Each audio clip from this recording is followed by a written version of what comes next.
Welcome to New Day Cleveland. I'm David Moss, and we are on the road again, and we are in one of my most favorite places in the world, and I am not exaggerating. We are in the Napa Valley. That's right, 1 hour north of San Francisco. Get on an airplane, 4 hours later, an hour in the car, and you are here in one of the greatest wine growing regions in the world. It's all about agriculture, but since 1976, it's been called one of the greatest regions for wine and grapes in the world. We're going to see food, we're going to see drinks, we're going to see great places, and we're going to start where it all sort of started here in 1976, Grgich Hills Estate.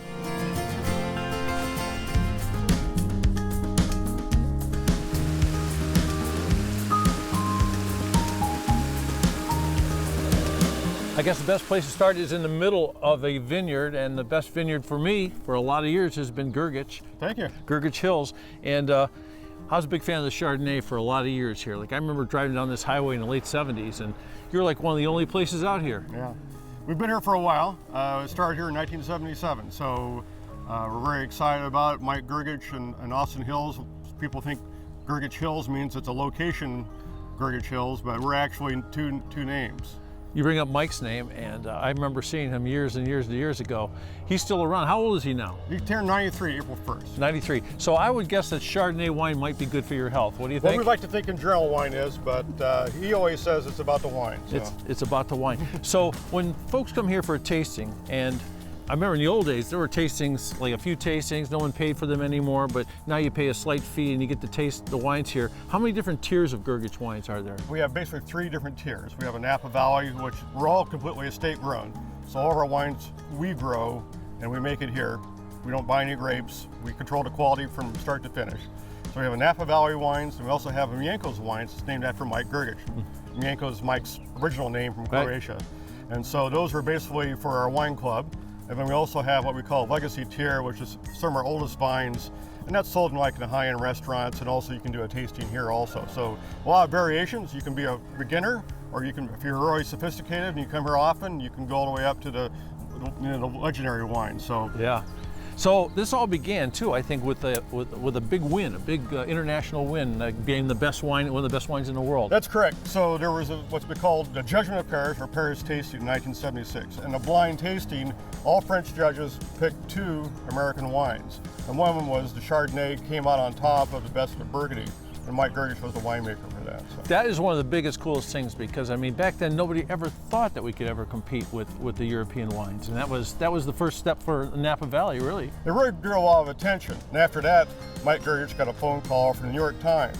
So in those days, that was a big deal. New York Times flew out to little Calistoga, California, and interviewed Mike, and so his picture was in the New York Times. He was very excited about that. Excellent. How about a quick primer right now on how people should sort of attack the Napa Valley to come here to try and discover wines for themselves? Well, it really depends, first, what you're interested in. I mean, you have to decide first, are you interested in doing Cabernets? Do you want something obscure?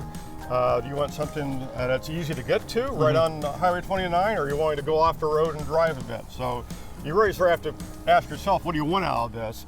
And then you'd make a plan. And I wouldn't say anymore, some people come here and they want to do like every winery in the world. You can't do that. You can't do it. So, usually we tell people to do like maybe 3 wineries in a day. So it gives you plenty of time. And don't forget to, to do lunch. So don't forget to do lunch. Well, it's a terrific stop. Our first stop, Grgich Hills Winery. And this estate is a beautiful estate, and the winery actually includes 5 estates, doesn't it? Well, we have 5 vineyards. So we own this property. That's where we started out with, and originally we had to buy grapes.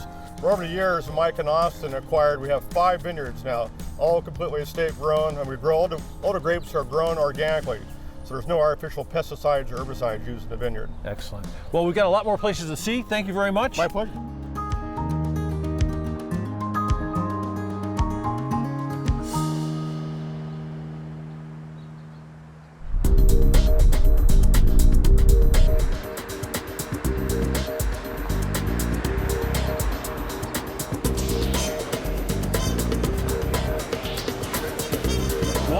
It wouldn't take me long to find the coolest food spot in Napa, and I found it thanks to Steve Carlin here. It's called the Oxbow Market, and this place is, well, a lot of energy here, huh?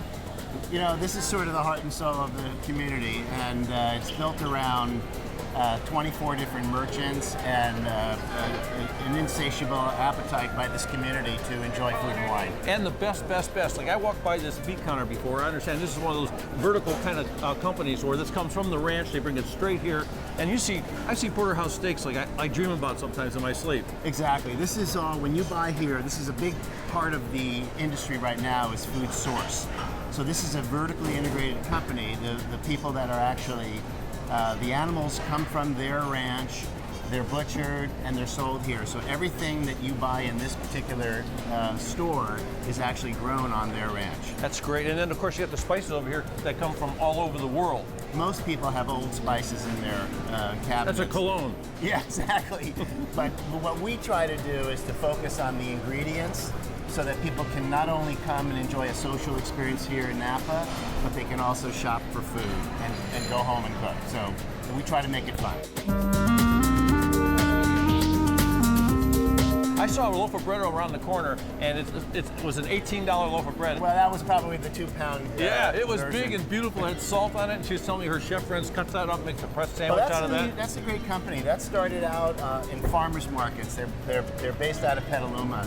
Started out in farmers markets, and while you may pay a lot for the bread actually lasts all week. Oh, I gotta tell you, I would buy that in a second. Of course, I saw the cupcakes. I saw the distillery is a beautiful looking spot. We're gonna walk over there right now. In fact, let's just cut right through the produce department here.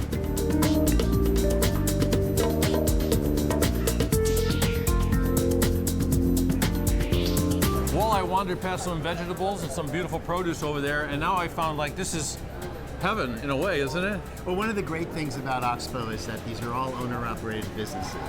This is a local distillery. It is the first distillery in the Napa Valley.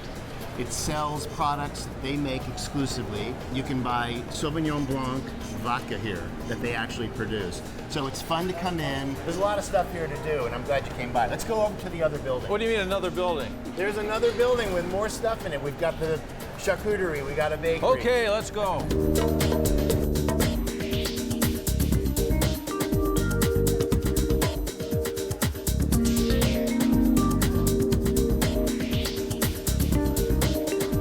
I sort of like the sociality of this whole thing too. You come down to the Oxbow market, you get all this great stuff, and you can come outside and enjoy it here. In an interesting way, you know, we talk about the food, we talk about the experience, but really it's social more than it is anything else. So we try to bring people together. There are a lot of common seating areas around the market. In fact, you can sit on all four sides of the market. Wherever the sun is or the shade, whichever you want. Exactly. People love being outside. We're in California. So I'm thinking, I go to that place, what's the place with the great bread and the place right next door to the charcuterie? I mean, I could come here, I could muscle my own sandwich together here. These are two of the most unique producers in California. One of them is a charcuterie butcher, the other one is a full bakery. They do bread and they do pastries, which is usually not the case. Most bakers either are one or the other. Mm-hmm. These are institutions in the Napa Valley and in Northern California.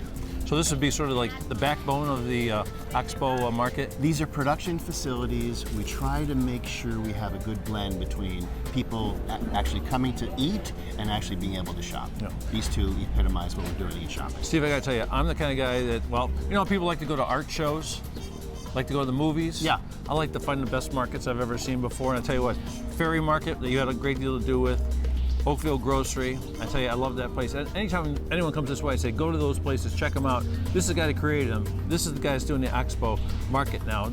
You gotta visit this place. Thank you, appreciate it. We're really glad you came by. It's fantastic. Can we go back to the distillery? Yeah, let's do it. Because I think we're gonna need it. After the break, we're going up in the air, way up in the air, in a hot air balloon.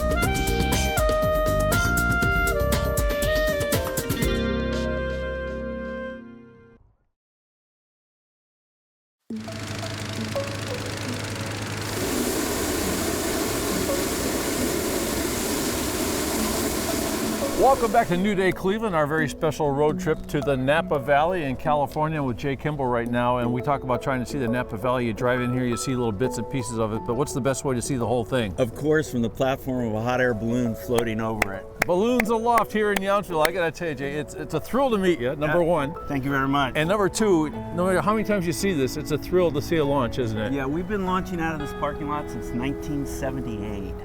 You know, so I'm going in my 40th year, and I'm still excited like a little kid every time I come out here. So you started when you were a kid, 12 years old. Yeah, no, I wasn't even born then. I just love it. What a great backdrop this is. So when people come out here to do this, why do you guys always start so early in the morning? Like right now it's about what, like 6 o'clock in the morning? Yeah, or it's about 6:15. What you want to do is you want to fly balloons during stable air. Stable air is when the air is cold coming back to the earth. Once the sun heats the earth up and the air starts rising, that's around 9 to 10 o'clock. You have unstable air. You want to be back at the brunch, drinking champagne, telling adventure stories. You're telling great stories. So I know we had to get a phone call this morning to see that we could fly. So there are times, even though it's so beautiful here, that you can't go out. Yeah, we do a weather check really early in the morning to determine whether it's a flyable day, because we don't want to bring people out and then cancel them. Yeah. But that still happens sometimes because you can't predict the weather. Yeah, too much wind and you don't know. You end up in the wrong- wind, fog, rain, you know, any inclement weather is going to ground us. So how do you know where you're going? Is there a destination? Well, you see, in a valley like this, you have layers of air. And where the two layers meet, if you park the balloon there, just by ascending and descending 50 or 60 feet, you can get a right and a left off of it. There's no actual rudder, but because the air stratifies and the Coriolis effect of the earth, the spinning of the earth, allows you to create angles on the wind at the shear line. So you'll notice these balloons up here, they all get up to the same level and figure out what series they have. We have a whole series of city parks at the north end of Napa that we have a permit from the county to use. So we're aiming for those parks. That is something. So you're like a sailor. Three-dimensional sailor. Three-dimensional sailor. Yeah, up and down. I think it's fascinating to see you inflate these things. So I thought, how do you get the balloons up off the ground? Well, we take these fans right here. They throw about 30,000 cubic feet a minute. You hear one starting up down there right now. Oh, yeah. And we're gonna get these babies blown up. Or we don't blow them up, we inflate them. Yeah, that's a better word. It's different. And then when do you fire the burners up? Well, once the balloon's completely bulbous and the vent is completely off the ground at the crown of the balloon, it's time to hit the burner. Each one of those bowls produce 20 million BTU, and it just stands right up. You can do marshmallows while you're flying. Or hot dogs. Or hot dogs. So how many people will fit in like this basket? This is a small balloon with only 8. We have 16 passenger balloons, but we only put 12 people in them. Oh, so you got lots of room. We don't want to cram our people. This is a once-in-a-lifetime experience, and the way we figure it, you know, if you do a quality job, you'll do more volume. Do a proposal. Jason might have one of those going on right now. We do proposals almost every day. We have a small balloon, and we pay, of course, quite a bit to go on a balloon with just a pilot. Yeah. And it's probably 90% of them are a proposal. Well, I propose you come out here and see Jay at Balloons Aloft, because it's a great place. We're in Yountville, just part of the Napa Valley experience. And of course, to continue on with this great party, I'm going to head to a vineyard right now called Del Dotto's. Yes, Dave Del Dotto is a very close friend of ours. I'll tell him you said hi. Yeah, tell him you said hi, and that we're going to go on that balloon adventure that we promised.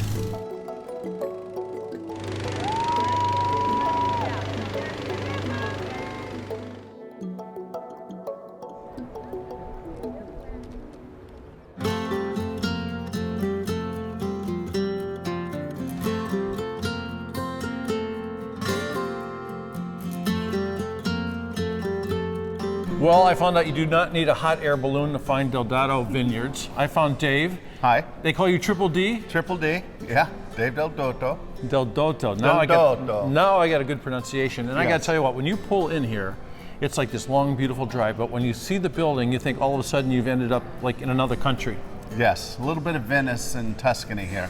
Indeed. And when you walk inside, it feels like you are definitely in Italy. Definitely. Yeah. So how do you put this together, and how did it get? You know, they're right in this area. There's 16 tons of marble here, and it's real. It's ancient marble, 137 years old. I wanted to bring back a little bit of our family history to California. How far back does that history go? 500 years making wine. 1103 from Venice. Our family's Venetian. Dave was telling me one of his relatives drank how many bottles of wine? 5 bottles a day, 7 days a week. And what did he live to? He lived to his mid-80s and never went to a doctor or a hospital his entire life. So we're talking about good medicine here. So yes. So how much wine do you drink a day, maybe? Not much. Just no, I can't say. Well, you know what? You couldn't drink a whole lot and get as much work as you have done here, because I mean, this is like this place is a work of art, isn't it? Thank you. Yes. Actually, a lot of antiques are in here too. too, antique mosaics. Yeah, I just love the place, and we're talking about we're not going to a show place, so we're talking about a place that has some of the greatest wines in the world. Wine Spectator gave you. Well, actually, Robert Parker rated. We got 3 100 points. 100 points, 3 of them last year. But what I'm proud of is we've had 10 wines that are 95 to 100, and no other winery in the world has ever done that. Yeah, is that why people like the Kardashians come to visit? Yes, they were just here. Yes, we had a lot of fun. Yeah, famous people. And speaking of famous people, look at this. So the Kardashians are here, and Ray Gallucci from the place where all the chefs shop. That's right, and we also have Del Dotto wines. That's right. The only place in Ohio has Del Dotto wines, and you got married here. We did, last year. My wife and I, Mary Kay, got married here. So nice. What a great place, huh? Yes, great place. Okay, so look, you look around here a little bit, and it's jaw-dropping. I mean, it's unbelievable. We talk about these great wines and everything, but you haven't seen anything yet. Check this out.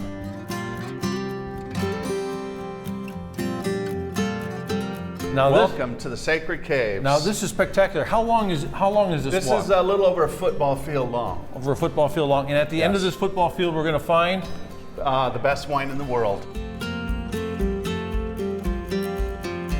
that's some pretty good wine dripping out of that barrel, isn't It's it? all right, a little bit. This is a beautiful Pinot Noir from the Sonoma Coast. There we go. This is beautiful stuff. This is only 7 months old, but try this. It's gorgeous stuff.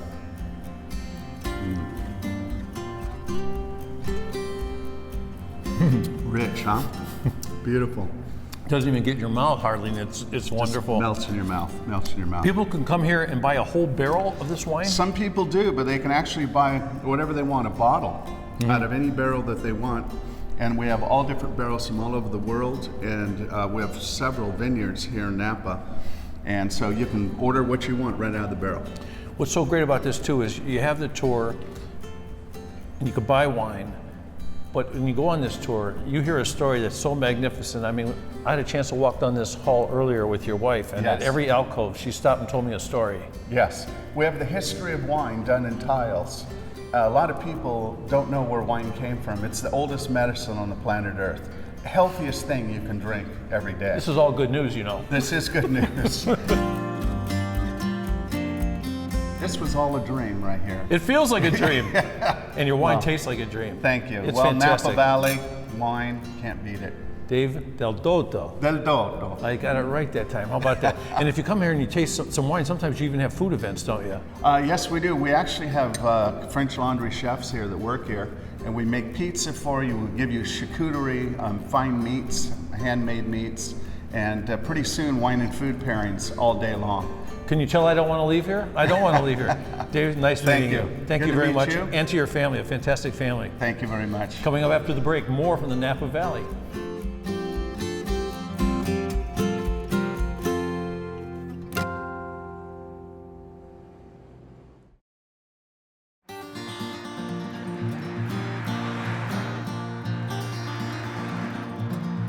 Well, when you go to the wine store and see Paraduxx, this is what you see. These two beautiful bottles here, and guess what? Both of them have a Paraduxx in them.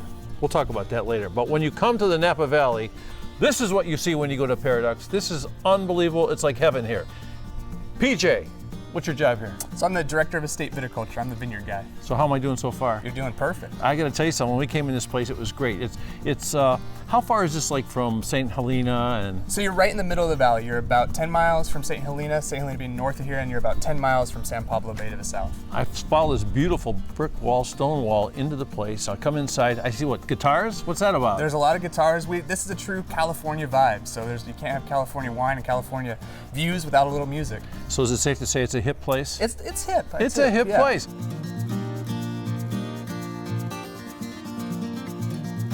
Is this the castle? This is not the castle. This is our fermentation room. So you'll see we have 20 tanks in here, each a different size. And why we do that is we have a lot of different lots of grapes that go into the wine. So we like each one to have their own fermentation. I used the word hip before, and it wasn't by accident because I know this is a relationship with Duckhorn. Yep. So Paraduxx came about because of what? So Duckhorn Vineyards has been around since 1978, very classic Bordeaux-focused Dan and Margaret's vision. in the early 90s, they wanted something more Californian, more innovative, Hip. geared towards a younger crowd. So we started Paraduxx. Nothing's more Californian than Zinfandel, and so we started blending Bordeaux varietals with Zinfandel, and that's where we are today. I love those big jammy Zinfandels. They are fantastic. So we've got all these tanks here. What's the story on the big wooden ones? So these are super cool. These are, we got these 3 or 4 years ago, and we've just found they add a totally different component to the wine versus the stainless. There's not a lot of new oak characteristic that comes out of them, but there's an aeration component that comes through it because there is oxygen passing through the wood, even if there's not liquid. So how much wine do you have in here and what's going on? So there's not a whole lot of wine in here right now. So we ferment in here during harvest, but after that everything goes down to barrel, and we have several barrel rooms around here. So not a whole lot of wine. You can see most of these tanks are open right now. So Duckhorn started, I remember the first time I visited Duckhorn was in the early 2000s, and they were selling wine out of a trailer. Sure, before they built the estate house. Yeah. Things have changed around here. Things have changed a little bit. Yeah, you've seen that in the whole Napa Valley. We've kind of grown up a little bit. Yeah. I mean, it's definitely still some Wild West stuff going on, but yeah, we've matured a little bit. Why did they decide on this kind of structure here? I think it was just cool. I think it's just It's cool. just cool. It does have some workflow benefits, but honestly, walking in here and the wow factor is kind of what gets me. One of the things I wanted to tell the audience, our viewers, is when you come to the Napa Valley, the personality of the valley and the wineries and the people, it changes like every couple miles. Every couple miles you go, it's something different, isn't it? Yeah, and the important thing to remember about Napa is, every mile you go, it's going to be a degree hotter. You're going to have a different soil type. We can do a lot of different things well here in Napa, so you get to have people that focus on sparkling, that focus on red wines, that focus on mountain varietals. We can do a lot of things well. Okay, someone's going to try their first bottle of Paraduxx. What should they try? I love the Paraduxx, what we call the Pintail, which is the Zin-based blend. It'll knock your socks off. Goes with almost anything. Would it go with a bacon burger with bone marrow on it? I can't imagine anything better. We're going to see that right after the break because we're going to St. Helena. What's the name of the place? Goose and Gander. He said it. We'll be there.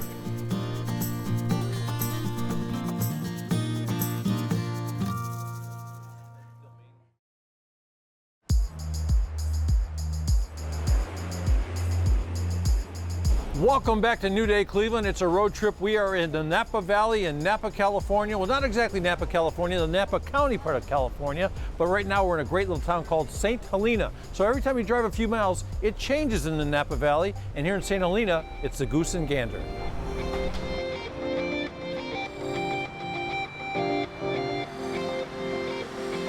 How are you doing, Sean? I'm well, David. How are you? I'm very well. I'm very well, especially since I saw some of the stuff here. But before we even get to this is a charming spot, man. It is. I didn't know where we should shoot because there's so many great areas here. Yeah. It's really fun. So I mean, the interior is kind of we brought it back to its original craftsman style house.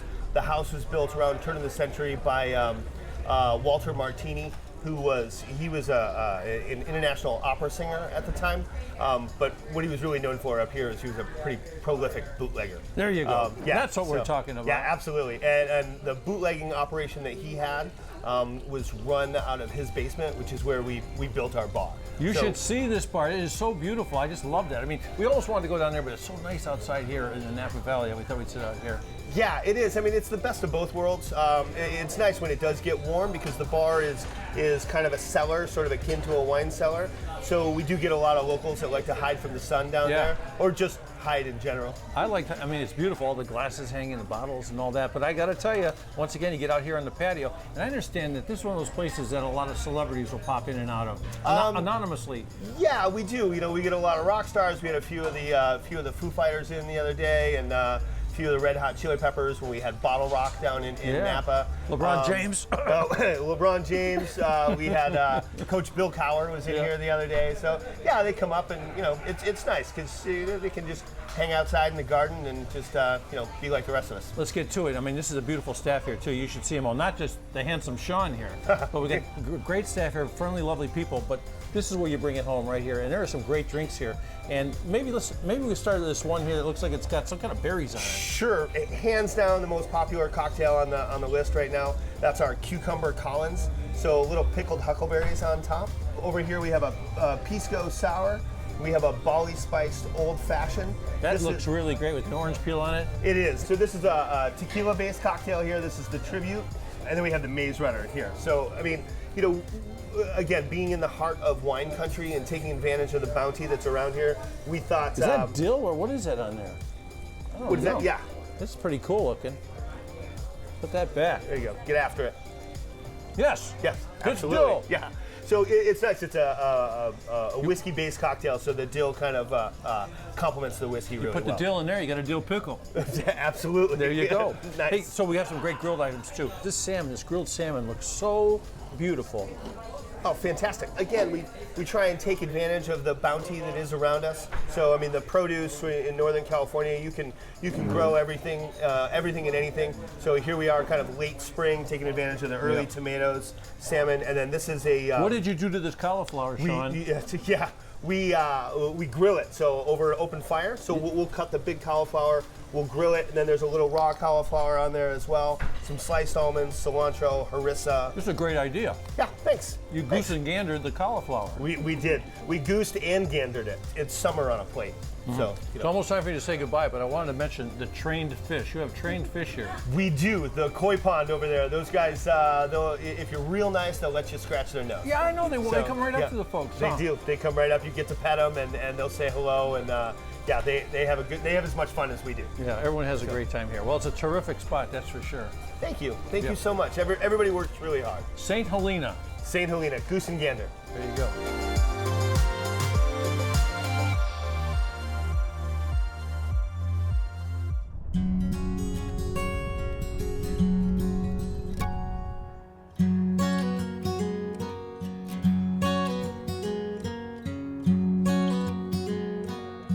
It is not the easiest place in the world to find, but Prager Port Works is one of those places I say you must go to. I know I keep saying I'm talking about my favorite places, but this is one of my favorite places.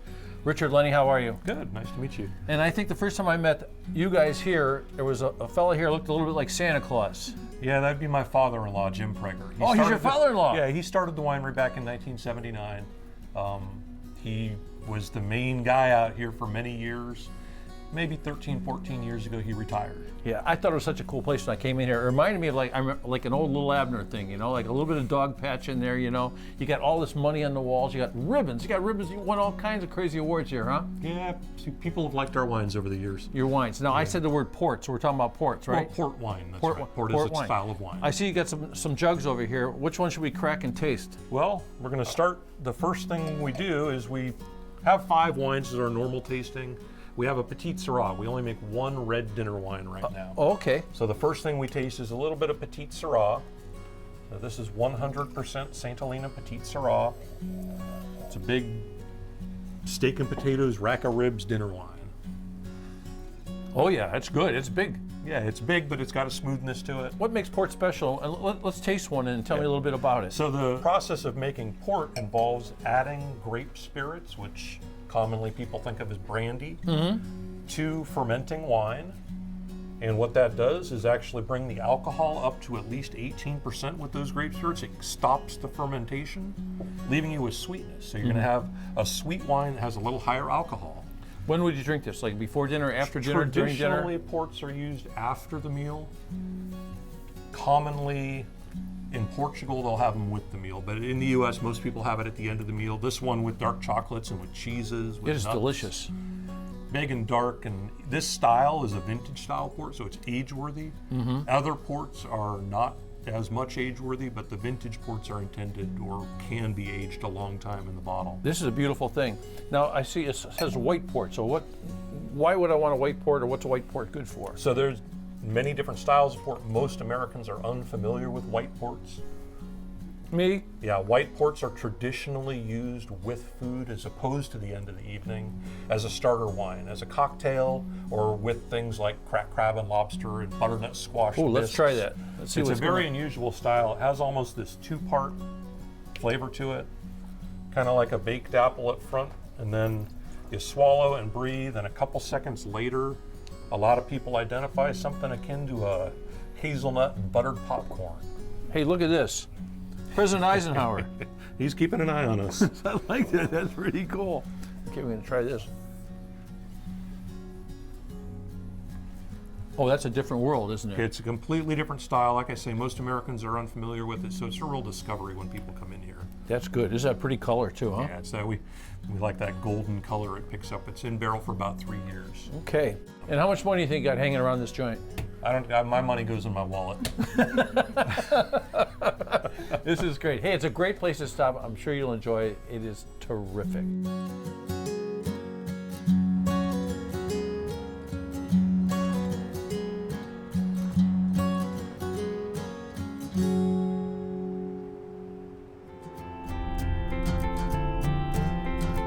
There's no shortage of wonderful places to stay in the Napa Valley. Everything is beautiful and wonderful, including downtown Napa's most awarded hotel, the Napa River Inn. Great surprise, love this place. It's situated on the bustling riverfront district within the historic Napa Mill. Great little building, a lot of cool stuff there, and the Napa River Inn is conveniently located near a whole bunch of shopping and wonderful restaurants. You can walk up and down the streets all over downtown Napa. It's a perfect location. Your Forbes 4-star experience begins when you enter the stunning lobby, and when you check in, you get a complimentary glass of wine. Really cool. And it continues to the next morning when you're pampered with breakfast in bed. It's included from Sweetie Pie's Bakery. Or you can go there next door, sit around, have breakfast, have lunch, have coffee. Fantastic place featuring delectable homemade pastries, cakes, cookies, Danish. It is a cute spot indeed. Complete your once-in-a-lifetime trip to Napa Valley with a world-class stay at Napa River Inn. Stick around, there's more New Day Cleveland from beautiful Napa Valley.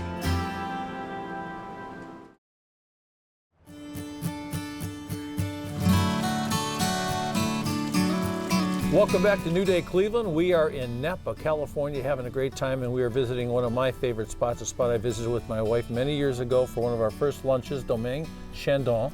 And Brian is here to help us out a little bit, and I tell you, when you walk in the place, it's like walking into an old park, like almost a Parisian park. It really is. It was designed specifically to maintain the natural beauty of the property. So they wanted to not interfere with the landscape. It's very hard to see the winery until you get up to it. And that was definitely the goal of Domaine Chandon when they started this program. Yeah, it's almost hidden into the wall. Huh? Very much so. So we got something different in here, though. This is where we started today. Absolutely. This is the Chandon Brut Classic. This is our traditional flagship. Give me a little tap there. Cheers. Here we go. Let's find out what this is like. So this is a Chardonnay-based sparkling wine, very crisp, very fresh. Oh yeah. Bright. Absolutely a daily drinker, something you can have with a lot of different foods. It's good base wine for mimosas. We're going to move to the Chandon Blanc de Noir. So it's Pinot Noir and Pinot Meunier in here, no Chardonnay. So they take the peels out after they crush it, and that's how you keep it white, huh? We do press with this, we remove the skins immediately so there's no skin contact. Skin, I'll have to call it the right thing. Hey. And so how's it supposed to taste different from this one? Because it has Pinot Noir, it's a little richer, a little more red fruit, more strawberry, more raspberry. It's got a little more body to it. Yeah. Really a more robust style that's a little more appropriate for food. I was going to say, so this one might be a refreshing celebration, and this is something you could drink with food. Absolutely, very good pairing for sushi. Sushi? Indeed. Boy, that's a great idea. Yes. Forget the beer. Great. Where do we go next? So from here we'll go to rosé. Rosé is a category of wine and sparkling wine, especially, that's really on fire right now. It's popular. People are drinking a lot of rosé. How beautiful is that?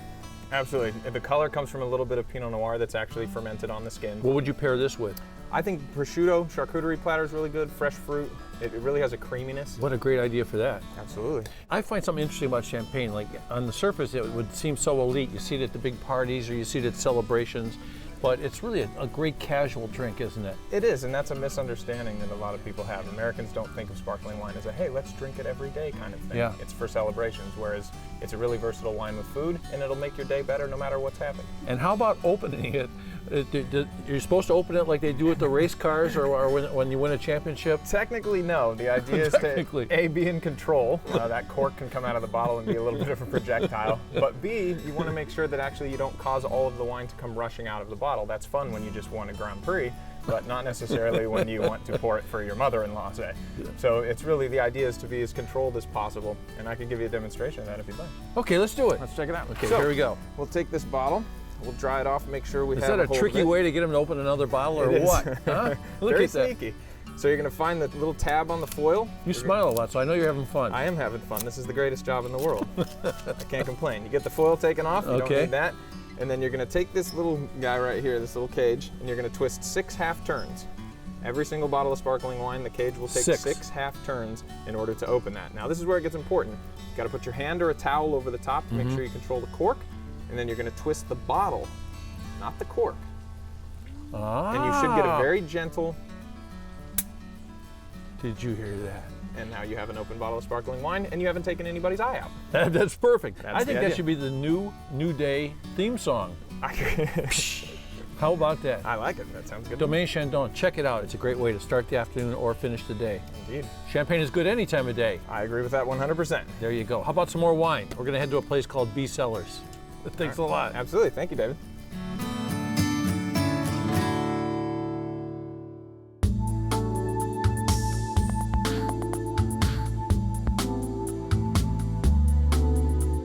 Jonathan, it appears that you knew I was coming. Yes. There it is. Cellars welcomes David Moss, Cellars Vineyards and Winery. And I tell you, when I pulled up to this place, just driving around Napa Valley area is just unbelievable. Well, thanks for stopping in. Everything is jaw-dropping beautiful. I mean, I love the sign when you pull in, the driveway's great. And who are the stationary figures standing around outside? We have a few names for them. I bet. My favorite is Grandma. She's the old lady across the street with the winter coat on, which is kind of unseasonal. They were designed by a sculptor named Seward Johnson. It's a different kind of stop, and I see it's a beautiful room. We got a wine tasting out here, but it's not just about the wine, is it? Well, I mean, obviously it starts with the wine. Yeah. Cellars has been focused on making food-friendly wines for the past 13 years. And the reason why we developed this new concept was to show off exactly how food-friendly our wines can be. All of our wines are really fruit-forward, nice little bit of minerality and an acidic finish. And that acidic finish is really what makes our wines pair well with food. If we're gonna go left to right, we have a blend 24. It's a combination of Sangiovese, Cabernet, and Petit Syrah. Give it a little sniff. Once again, great fruit on the front, a little bit of minerality mid-palate, and then this wash of acidity.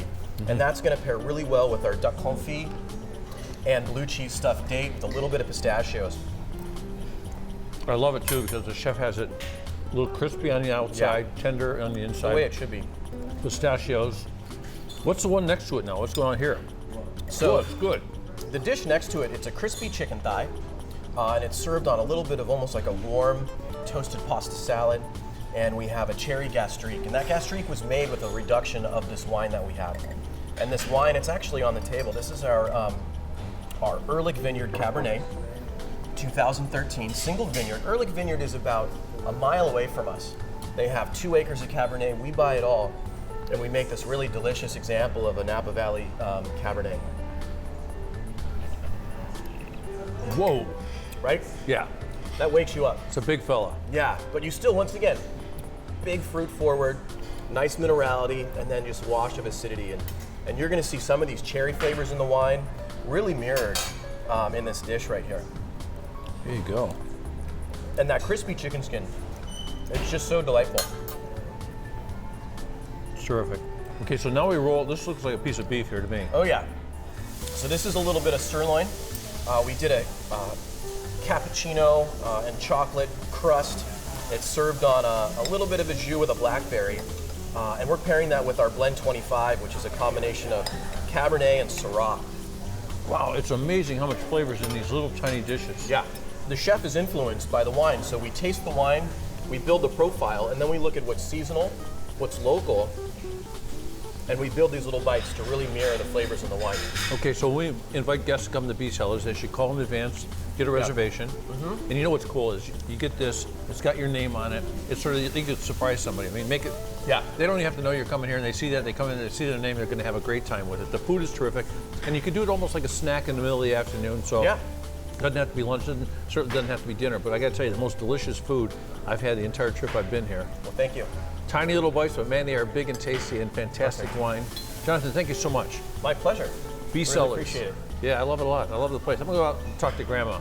All right, tell her I say hi. I'll help her across the street. Whole lot more coming up.